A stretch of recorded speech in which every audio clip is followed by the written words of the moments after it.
Boa noite a todos.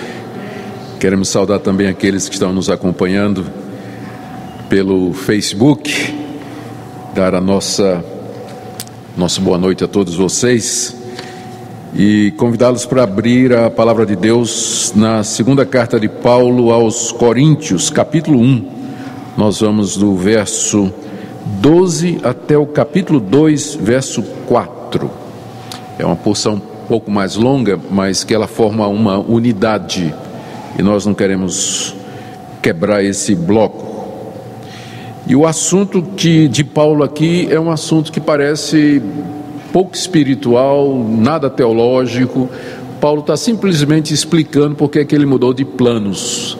Ele tinha prometido que iria visitar a igreja de Corinto, a caminho da Macedônia, depois mandou dizer que ia visitar na ida e na volta. Aí foi uma vez, não foi a segunda, escreveu uma carta meio que pesada, e aí o pessoal da igreja estava achando que ele estava procedendo com leviandade, que tinha duas palavras e, enfim, Paulo escreve, o que nós vamos ler aqui é a defesa de Paulo, né, de que ele não agiu com leviandade, mas que ele tinha razões e propósitos quando ele acabou sem cumprir os planos que havia a princípio estabelecido.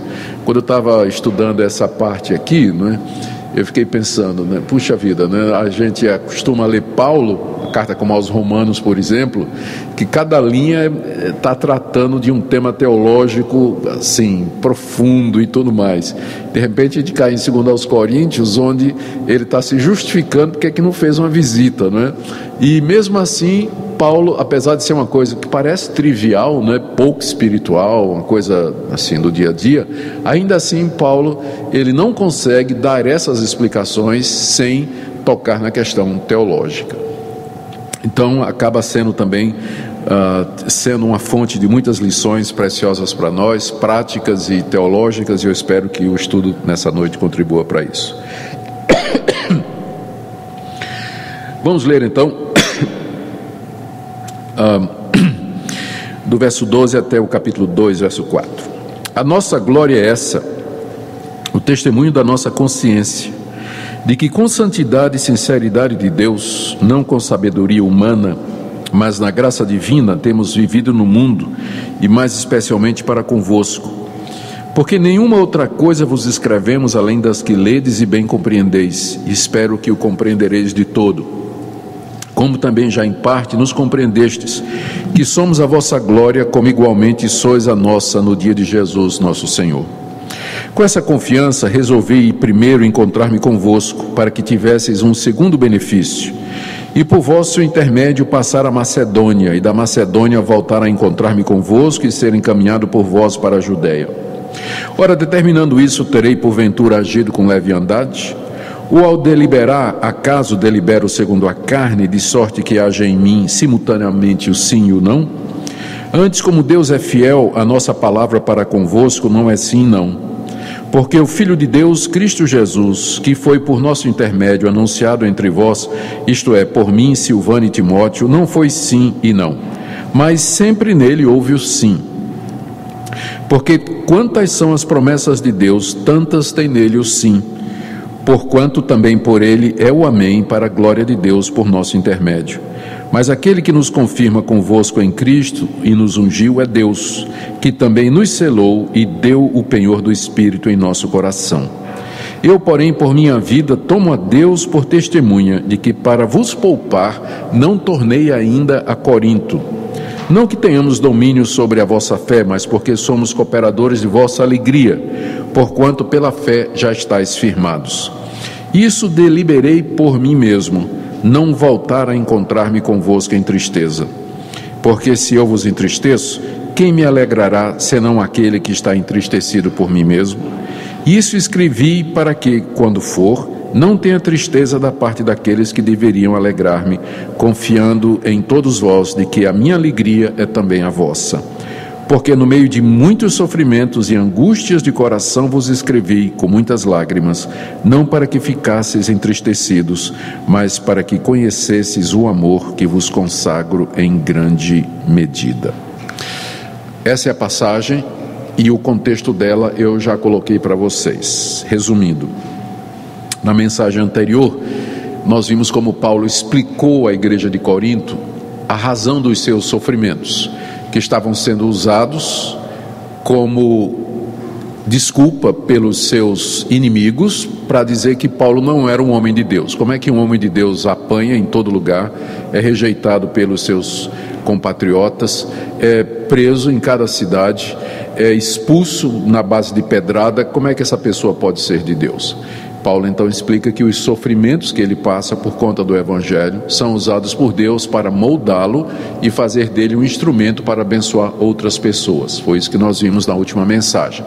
Aqui Paulo está rebatendo outra crítica da igreja de Corinto, que era a leviandade ou a falta de consideração pelo fato dele ter mudado pelo menos 2 vezes os planos que ele tinha de visitar a cidade e estar com os irmãos lá da igreja.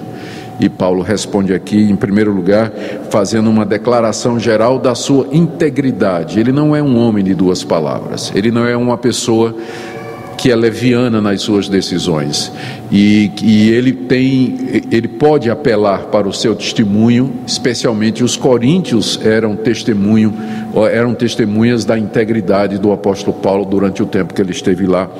Esse é o primeiro ponto, essa declaração geral da sua integridade, que está aí nos versos de 12 a 14. São 3 pontos aí nesses versículos. O primeiro é que os coríntios eram primeiro é que Paulo tinha a consciência tranquila de que ele tinha vivido nesse mundo de maneira íntegra, com santidade, com sinceridade da parte de Deus e não com sabedoria humana. Está aí no verso 12. A nossa glória é essa, o testemunho da nossa consciência de que com santidade e sinceridade de Deus e não com sabedoria humana, mas na graça divina, temos vivido no mundo e mais especialmente para convosco. O que ele está dizendo aqui é que a consciência dele está tranquila. Isso inclusive era uma glória para ele, que ele tinha a consciência tranquila de que ele tinha vivido nesse mundo, ou vinha vivendo nesse mundo com santidade, ou seja, uma vida que era marcada pela pureza de intenções e de atitudes, uma vida no caminho de Deus, sinceridade, ou seja, com transparência, não tinha motivos ocultos, o que ele sentia, o que ele pensava, ele dizia, não tinha disfarçatez, e não com sabedoria humana. E isso ele vai voltar no capítulo 2, verso 17, a gente vai chegar lá. Sabedoria humana é o que ele vai chamar mais adiante, aquela capacidade que as pessoas têm de distorcer a verdade de Deus com propósitos errados. Paulo diz: eu estou com a minha consciência tranquila de que minha vida nesse mundo não é marcada por esse tipo de procedimento, para enganar as pessoas, mas pela santidade de vida e pela transparência e sinceridade, e especialmente para vocês. Veja aí o final do verso 12. Por que ele está dizendo isso? Porque Paulo passou pelo menos 3 anos na cidade de Corinto. Aqueles irmãos conheciam o apóstolo Paulo, o labor do apóstolo Paulo. Eles, de todas as pessoas, eram os que mais poderiam confirmar isso que Paulo está dizendo. Ele diz: minha consciência está muito tranquila, e vocês podem confirmar que o que eu estou dizendo é verdade. Eu sempre fui íntegro com vocês, eu sempre disse a verdade com vocês. Eu não sou uma pessoa de 2 palavras, as minhas intenções sempre foram claras. Esse é o primeiro ponto. O segundo é que isso que Paulo era na sua maneira de viver, ele também era nas cartas que escrevia. Verso 13: porque nenhuma outra coisa vos escrevemos, além daquelas que ledes e bem compreendeis, e espero que o compreendereis de todo. Paulo já tinha escrito uma primeira carta para os coríntios, que se perdeu. A gente sabe dessa carta porque ele menciona na que é chamada de 1 aos Coríntios, que na verdade é a segunda. Então, em 1 aos Coríntios 5, ele fala de uma primeira carta que ele escreveu. Nessa primeira carta que ele escreveu, Paulo estava orientando a igreja a não se associar com gente que não andava de acordo com os caminhos de Deus. Depois ele escreveu uma segunda carta que entrou para a Bíblia como sendo 1 aos Coríntios. Depois, Paulo escreveu uma terceira carta, que ele vai mencionar aqui, que foi uma carta pesada, depois dessa visita que ele fez, que foi uma visita penosa, uma carta que trouxe consternação para Paulo escrever e também para os coríntios lerem, e finalmente ele vai escrever a quarta carta, que é essa que nós estamos estudando, que entrou com o nome de 2 aos Coríntios. Então, Paulo já, quando ele diz essas palavras aqui no verso 13, nenhuma outra coisa vos escrevemos, além das que ledes e bem compreendeis, já é a terceira correspondência que ele está mandando para a igreja de Corinto. E o que ele está dizendo é o seguinte: o que eu escrevo é o que eu quero dizer mesmo. Aqui, ó, nenhuma outra coisa escrevo além daquilo que vocês leem e compreendem. Ou seja, não tem segundas intenções, vocês não têm que ler nas entrelinhas. Eu não estou mandando recado com as minhas cartas. Aquilo que vocês leem é aquilo que eu estou querendo dizer. Tal como eu sou na minha vida, verso 12, não é? Eu também sou quando escrevo. Ou seja, completamente transparente, íntegro, verdadeiro, não mando recado, não estou escrevendo uma coisa e significando outra. E eu espero que vocês, quando leiam minhas cartas, vocês compreendam o que eu estou dizendo.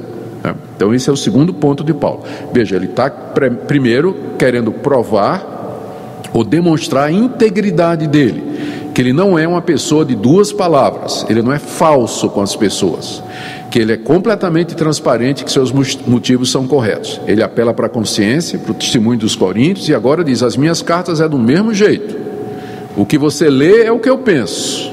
Eu não estou mandando recado para vocês com as cartas que eu mando. E a terceira coisa, Paulo diz aí no verso 14, ele esperava que os coríntios reconhecessem isso, a integridade de Paulo na vida, no ministério e nas cartas, e que se gloriassem em Paulo. Gloriasse aqui é no bom sentido, né? Pudesse dizer assim: Deus, nós te agradecemos que o Senhor nos deu um missionário, nos deu um pastor como o apóstolo Paulo.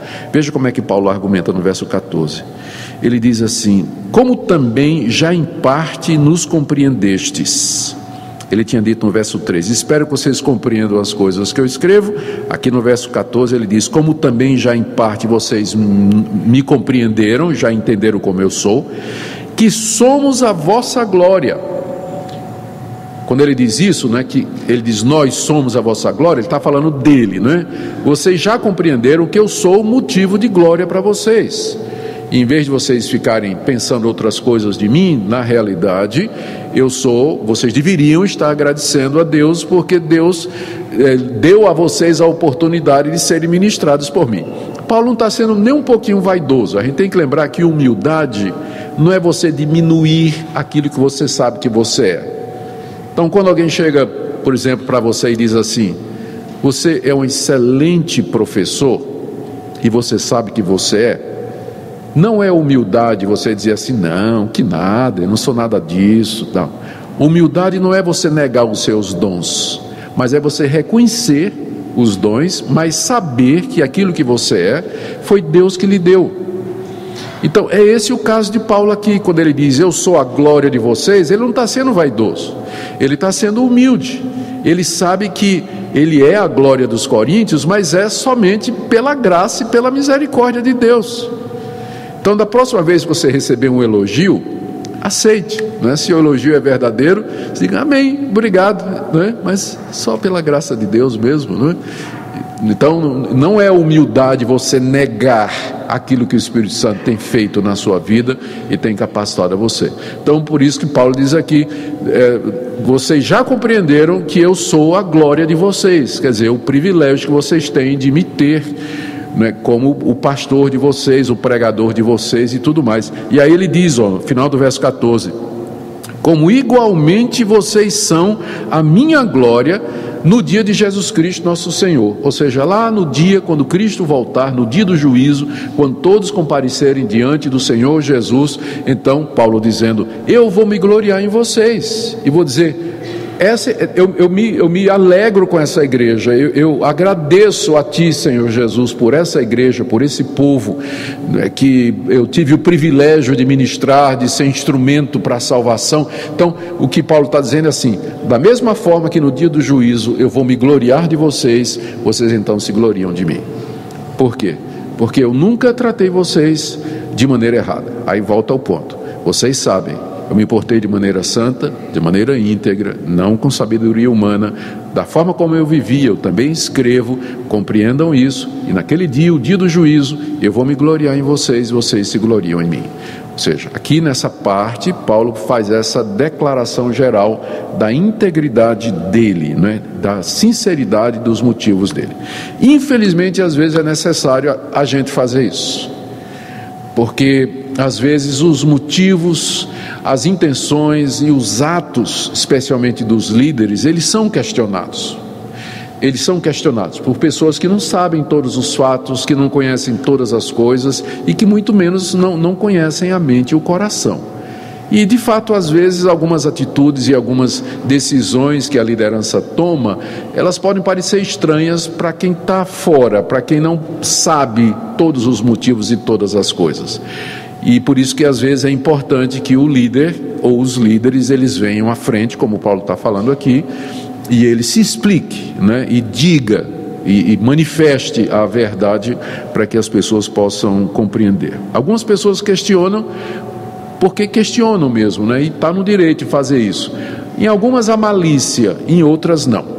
Então, por amor daquelas que questionam sem malícia, a liderança deveria prestar contas das decisões e dos motivos pelos quais determinadas escolhas foram feitas que afetam a vida da igreja. Bom, na segunda parte do que eu li para vocês, aqui estamos na 2 aos Coríntios, capítulo 1, de 15 a 24, Paulo defende a sua integridade na mudança dos planos de viagem, que é a razão disso aqui. O ponto é que Paulo havia prometido na segunda carta, que é a primeira, que ele iria visitar os coríntios uma vez. Então veja aí comigo, é só voltar a página um pouquinho, 1 aos Coríntios, capítulo 16. Vou voltar uma ou duas páginas, você já está lá. 1 aos Coríntios, capítulo 16, verso 5.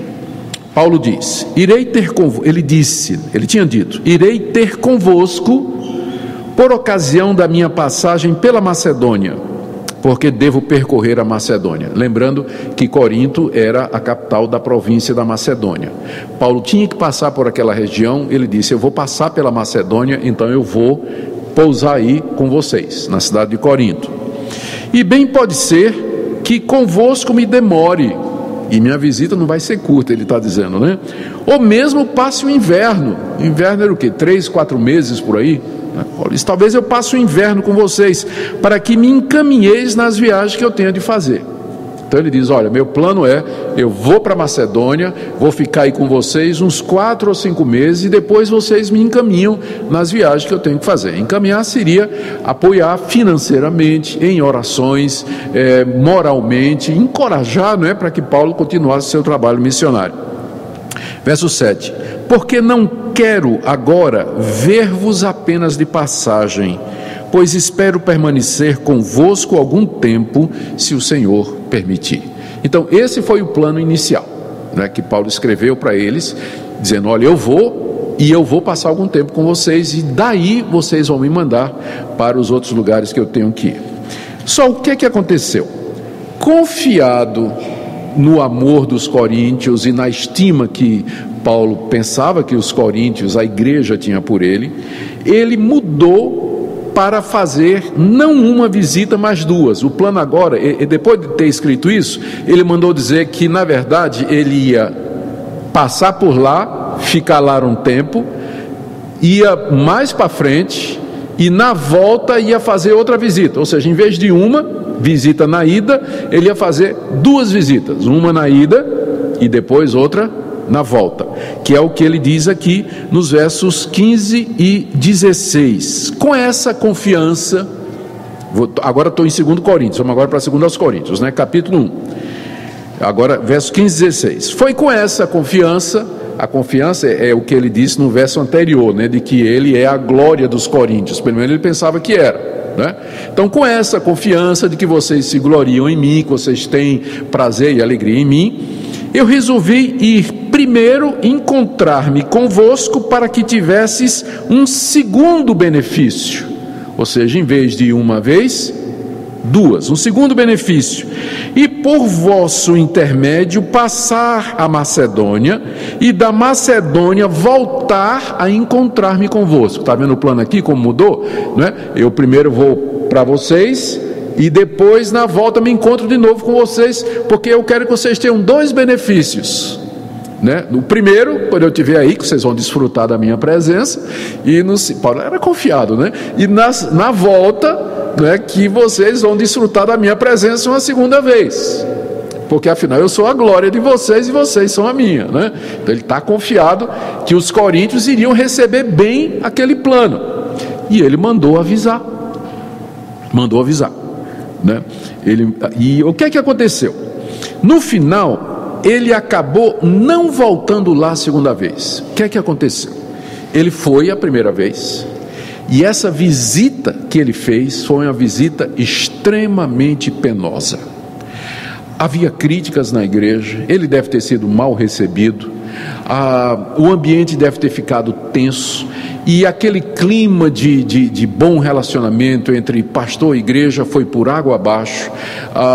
Os coríntios devem ter reclamado muito da primeira aos Coríntios, onde Paulo corrige uma série de coisas. A gente estudou primeiro aos Coríntios, né? Paulo corrige problemas doutrinários, problemas morais, problemas de relacionamento. Os coríntios parece que não receberam muito bem essa carta, e aproveitaram que Paulo estava lá e já foram dizendo assim: você pensa que é quem? Não é? Que manda uma carta daquela, corrigindo a gente, e a coisa ficou feia. O resultado é que a segunda visita não aconteceu. Paulo fez só a primeira, foi uma visita triste, e ele então resolveu não voltar lá. Em vez disso, ele mandou uma carta, e essa carta é uma carta pesada. Era uma carta em que Paulo toma uma postura de líder da igreja mesmo, como pai espiritual deles, e pegou pesado mesmo entre os coríntios. Veja o que diz o verso 17. As críticas, não é? Ora, determinando isso, de que ele iria 2 vezes, terei porventura agido com leviandade? Ou ao deliberar, acaso delibero segundo a carne, de sorte que haja em mim simultaneamente o sim e o não? Porque essa era a crítica que ele estava recebendo a princípio, né? Que você disse que vinha uma vez, depois disse que vinha 2, depois acabou vindo uma só. Afinal, Paulo, né, que tipo de homem é você que faz planos, muda de planos, você não leva em consideração a gente? Você disse que vinha passar o inverno aqui, o irmão João já tinha preparado o apartamento, fulano de tal já tinha cevado um bezerro e tal, como é que é isso, né? Paulo pergunta então: será que eu agi com leviandade? Será que eu deliberei segundo a carne? Será que em mim há simultaneamente o sim e o não? Olha a defesa que ele faz a partir do verso 18. A defesa dele foi o seguinte: vocês se lembram o evangelho que eu prego? O evangelho que eu prego não é sim e não. Quando ele é sim, e quando ele é não, ele é não. Em outras palavras, uma pessoa que prega esse tipo de mensagem seria o tipo de pessoa que se comporta diferente? Esse é o argumento de Paulo. Ele apela para a sua pregação, dizendo aqui, verso 18: antes, como Deus é fiel, a nossa palavra para convosco não é sim e não, porque Deus é fiel, ou seja, quando Deus diz uma coisa, ele segue naquele rumo o tempo todo, ele não muda. Então esse é o Deus que eu prego. Verso 19: porque o Filho de Deus, Cristo Jesus, que foi por nosso intermédio anunciado entre vós, isto é, por mim, Silvano e Timóteo, que eram os 2 auxiliares que estavam com Paulo quando ele foi lá a primeira vez, Cristo não foi sim e não, mas sempre nele houve o sim. Então o evangelho que eu preguei para vocês, eu, Timóteo e Silas, foi o evangelho do Cristo, em quem sempre há o sim. Em Cristo não há sim e não ao mesmo tempo, mas o sim de Deus. Verso 20: porque quantas são as promessas de Deus, tantas tem nele o sim, porquanto também por ele é o amém para a glória de Deus por nosso intermédio. O que Paulo está dizendo é que o evangelho que ele pregou é de que todas as promessas de Deus têm o sim em Jesus Cristo. Tudo que Deus prometeu, ele cumpre por meio de Jesus Cristo. Em Cristo todas as promessas têm o amém de Deus. Amém quer dizer assim seja.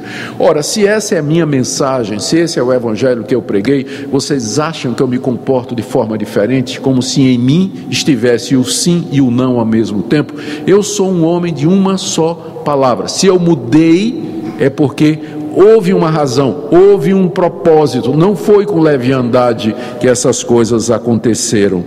Verso 21. Aquele que nos confirma convosco em Cristo e nos ungiu é Deus. Ou seja, esse Deus desse evangelho que eu prego é o mesmo Deus que, aí ele diz 4 coisas: é o Deus que me confirma com vocês, que me ungiu para pregar o evangelho para vocês. Verso 23, também nos selou com o Espírito Santo e nos deu o penhor do Espírito em nosso coração. Ou seja, esse Deus, cuja palavra é sempre sim em Cristo Jesus, é o mesmo Deus que me separou, ungiu, confirmou e selou para que eu fosse apóstolo de vocês, pregador entre vocês e ministro do evangelho entre vocês. Como é que em mim vai ter sim e não? Como é que eu sou um homem de 2 palavras? Porque a mensagem que eu prego é uma mensagem só. Eu não adulterei essa mensagem. Eu não agi com sabedoria humana. Ele vai voltar para isso no capítulo 2. Eu não torci o evangelho. Eu não manipulei o evangelho. Então sempre fui verdadeiro. Portanto, vocês deviam confiar que as minhas decisões, elas são decisões verdadeiras. E agora, a partir do verso 23, ele explica por que ele não foi a segunda vez. Primeiro ele preparou o terreno todo, né? Porque ele está achando que as suspeitas dos coríntios não são fundadas, porque eles tinham o exemplo da vida de Paulo. Você conheceu a pessoa, conviveu com a pessoa, sabe que a pessoa é íntegra, sempre agiu com verdade. Se você vê alguma coisa naquela pessoa que parece destoar, antes de você assumir que aquela pessoa está fazendo uma coisa errada, você deveria ao menos conversar com a pessoa, porque o que você conhece daquela pessoa não bate com aquela decisão. Mas os coríntios já estavam julgando o apóstolo Paulo de que ele era leviano, apesar do tempo que ele passou lá, da mensagem que ele pregou lá e das cartas que ele tinha mandado. Então, por isso que Paulo primeiro, ele rebate os pressupostos, né? E aqui finalmente no verso 23 ao capítulo 2, verso 4, ele dá as 2 razões pelas quais ele não voltou a Corinto na segunda vez anunciada. A primeira razão é que ele queria poupar os coríntios de serem disciplinados por ele. Verso 23. Eu, porém, por minha vida, tomo a Deus por testemunha de que para vos poupar é que não voltei ainda a Corinto. Aquela segunda vez que ele disse que ia voltar e não voltou. Ele disse, eu só não voltei porque eu queria poupar vocês. O que é que Paulo quer dizer com isso? Ele era apóstolo de Jesus Cristo. Ele tinha autoridade da parte de Deus, não somente para pregar o evangelho e plantar igrejas, mas para entregar pessoas a Satanás, rebeldes, disciplinar pessoas. Um exemplo do que ele tinha feito está lá em 1 Coríntios 5. Você quer voltar comigo aí? 1 Coríntios capítulo 5. Tinha um caso lá em Corinto de um membro da igreja que estava vivendo com a mulher do seu pai, vivendo com a madrasta, né, sexualmente, e a igreja de Corinto não tinha feito nada. Aí Paulo usou da autoridade dele, capítulo 5, verso 3 da primeira carta. Eu, na verdade, ainda que ausente em pessoa, mas presente em espírito, já sentenciei, como se estivesse presente, que o autor de tal infâmia seja, em nome do Senhor Jesus, reunidos vós e meu espírito com o poder de Jesus nosso Senhor, entregue a Satanás para a destruição da carne, a fim de que o espírito seja salvo no dia do Senhor Jesus. Tal era a autoridade do apóstolo Paulo. E ele sentiu que se ele fosse voltar para Corinto, depois daquela visita triste, ele ia ter que fazer a mesma coisa com a igreja, disciplinar a igreja em massa, entregar a Satanás, fazer coisas terríveis da parte de Deus contra a igreja. Mas ele não queria fazer isso, tal o amor que ele tinha por aquela igreja. E pensa numa igreja complicada, e parece que era que Paulo mais tinha paciência, era exatamente essa igreja de Corinto. Então ele diz: foi para poupar vocês que eu não fui a segunda vez. Aí ele acrescenta no verso 24: não que tenhamos domínio sobre a vossa fé, mas porque somos cooperadores de vossa alegria, porquanto pela fé já estáis firmados. Eu não queria ir aí, diz o apóstolo Paulo, e fazer o que eu acho que deveria ter feito, porque isso vai entristecer vocês, iria entristecer vocês muito. E eu não tenho domínio sobre a fé de vocês, mas eu sou cooperador da alegria de vocês. Quer dizer, o meu ministério é fazer com que vocês se alegrem sempre no Senhor, que vocês cresçam no Senhor. E uma visita minha aí a vocês não ia dar certo, não ia ser bom, ia ser mais sério do que a primeira visita que eu fiz. Então esse é o primeiro motivo. O segundo é que Paulo não queria ter que passar outra vez pela tristeza que ele passou da primeira visita. Capítulo 2, verso 1 até o verso 4. Ele diz aqui, olha: a primeira visita já foi muito penosa. Verso 1: isso deliberei por mim mesmo, não voltar a encontrar-me convosco em tristeza. Quando eu tive aí a última vez, foi só tristeza, conflito, discussão, nós não chegamos num acordo, saí daí com o coração pesado. Então eu tomei uma decisão: eu não vou me encontrar outra vez com vocês em tristeza. Se for para a gente se entristecer de novo, eu não volto na igreja, diz ele. A segunda vinda, se eu fosse aí, seria pior, e não ia ficar ninguém para alegrar o meu coração. Veja o que ele diz, olha, no verso 2: porque se eu entristeço vocês, quem vai me alegrar, senão aquele que já está entristecido por mim? É como se ele dissesse: vocês são a alegria do meu coração. Se eu vou aí e eu entristeço vocês, quem que vai me alegrar? Se eu entristeço, quem me alegra? Paulo, ele tem esse jeito de inverter as coisas, como se ele coloca a responsabilidade sobre ele, mas de um jeito que todo mundo que está lendo está sabendo que a responsabilidade é dos coríntios. Está dizendo: olha, eu não fui ainda aí porque eu quero poupar vocês, e eu não quero tirar a alegria de vocês, porque vocês são a minha alegria. Essa é a razão. Vejam o amor e a preocupação desse homem, em que ele está justificando porque é que ele não tinha voltado lá para a igreja. Em vez disso, ele resolveu escrever uma carta, que foi uma carta difícil de escrever. Verso 3: e isso escrevi, para que quando for, não tenha tristeza da parte daqueles que deveriam alegrar-me, confiando em todos vós de que a minha alegria é também a vossa. Essa carta que Paulo escreveu tinha como objetivo resolver os problemas. Já que a visita pessoal não resolveu, ele mandou uma carta tentando resolver o problema, como ele tinha feito já com a carta anterior, que a gente conhece como 1 aos Coríntios, né? Ele tinha escrito essa outra carta que a gente não tem também, ela se perdeu, nós não temos, que seria a terceira carta aos Coríntios, né? Então ele diz assim: eu escrevi, no verso 3, para resolver o problema, para quando eu for aí a próxima vez, eu não tenha tristeza, mas tenha alegria.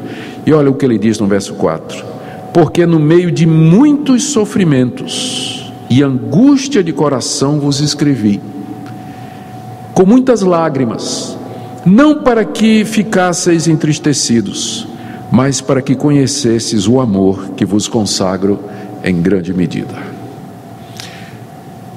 Resumindo o movimento geográfico aqui, na primeira carta aos Coríntios, Paulo escreve: eu vou para Macedônia e vou parar aí para passar o inverno com vocês. Depois ele manda avisar: na verdade eu vou parar, fazer duas paradas, na ida e na volta. Aí ele foi, só que na primeira a visita não foi boa. O tempo dele lá, a gente não sabe quanto tempo ele passou, mas foi tristeza. Ele deve ter saído, não deve ter ficado muito tempo na cidade. Os problemas não são mencionados aqui, mas provavelmente são aqueles problemas que ele trata na primeira carta e que a carta não resolveu. e ele teve que enfrentar todos aqueles problemas lá, acusações de todo tipo, resistência contra ele. E eu sei que Paulo sai de Corinto preocupado, e ele diz: então, eu não vou voltar lá na cidade, na igreja, mas eu vou escrever uma carta. Talvez uma carta resolva. E ele escreve uma carta pesada, uma carta grave, mas com lágrimas nos olhos, com dor no coração, com aflição de espírito, porque ele ama aquela igreja e ele quer que a igreja resolva os problemas, para que quando ele for lá a próxima vez, ele seja recebido com alegria e não tristeza, porque ele não quer mais se encontrar com a igreja sentindo tristeza no coração. Ele diz: eu quero que vocês vejam o amor que eu tenho por vocês. Eu quero poupar vocês, por isso que eu não voltei uma segunda vez e eu mandei essa carta. A gente vai ver que essa carta produziu efeito, porque Tito foi lá, trouxe notícias para Paulo de que a carta tinha produzido efeito, que a própria igreja tinha disciplinado os rebeldes e tinham se humilhado perante Paulo, tinham mandado dizer que amavam o apóstolo Paulo. A carta resolveu. Nós vamos ver isso mais adiante, na próxima vez que a gente se debruçar aqui no capítulo 2. Mas enquanto isso, vamos tirando algumas lições para nós, para concluir o estudo dessa noite. O primeiro, o que é que a gente tira para nós? São todas lições aqui, não é? Primeira, a necessidade de transparência em tudo que a gente faz. Motivos ocultos não podem haver. É o que a gente chama de motivos noturnos, não é? Tem os motivos diurnos, que são aqueles que todo mundo pode ver, e tem os motivos noturnos, aqueles que estão escondidos nas trevas e que as pessoas não veem. Quanto mais transparente a gente for, menos problema a gente vai ter. Então, ser franco, ser sincero.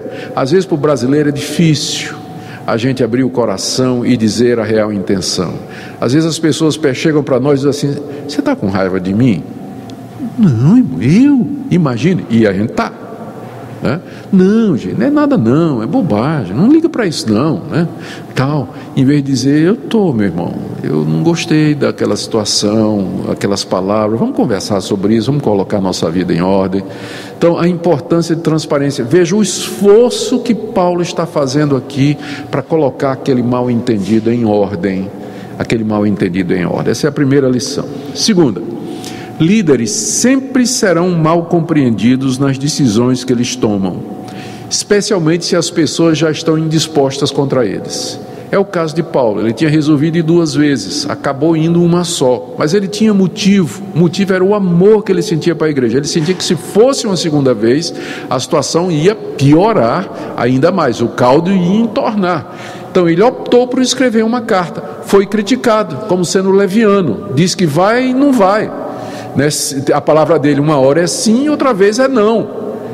Então, líderes, eles sempre serão mal compreendidos, especialmente se já tiver uma indisposição da igreja com relação a eles, ou de um grupo da igreja com relação a eles. Então, esse é um fardo que a liderança espiritual de uma comunidade tem que levar, é preparar-se para ser incompreendido e estar preparado para dar explicações. Porque o tempo todo vai ter gente fazendo isso aqui, que fizeram com o apóstolo Paulo. Se fizeram com Paulo, imagine, não é? com os outros, não é? E o líder, ele tem que estar preparado para enfrentar esse tipo de resistência, de crítica, de questionamento. Terceiro, a gente aprende aqui a importância de poder apontar para a nossa vida como prova de que nós somos íntegros nas coisas que decidimos e escolhemos. Paulo podia dizer para aqueles irmãos: eu tive aí 3 anos, vocês sabem que maneira santa, que maneira íntegra, sincera eu vivi com vocês, eu nunca usei sabedoria do mundo. Como é que vocês estão desconfiados de mim agora, de que eu usei de astúcia? Diz que 2 vezes fui mudei de plano. Vocês deviam pelo menos me dar o benefício da dúvida, de que eu tinha um bom motivo para não cumprir